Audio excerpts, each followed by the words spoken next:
Hello guys, তোমরা যদি আমার গাড়ি চালানোর দিকে লক্ষ্য না করে লক্ষ্য করো যদি আমার স্কোয়াডের দিকে, তাহলে দেখতে পাবা মিরাজ ভাই, ফিওনা ভাই এবং কাকির সাথে গেম খেলতেছি এবং কথা বলতে বলতে তারা তিনজন মারা যায় এবং সেখানে যে আমরা রিভাইভটা দিয়ে দিই।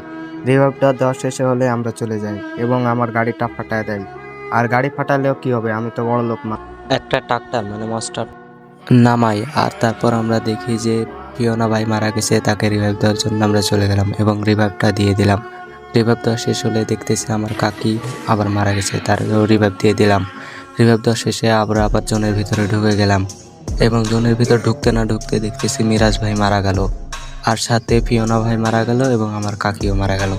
আর তারা মারা যাওয়ার সাথে সাথে রিভাইভ দেওয়ার সময় এনিমি আমাকে ঘিরে ধরছে, আর রিভাইভটা দেওয়া শেষ হলেই তারা আমাকে মেরে দিল। রেফারি নো ফির এনিমিরা আমাকে নো ফির করে দিয়ে আমারে জালেম জালেম করে মারিয়ে দিল এবং মারা দেওয়ার শেষে আমরা তাদের খেলা দেখি। তারা ম্যাচটা বয়ে আনতে পারে নাকি সেটা আমরা একটা গানের সাথে ধীরে সুস্থে খেলাটা শেষ করি। সবাই সাথেই থাকবেন।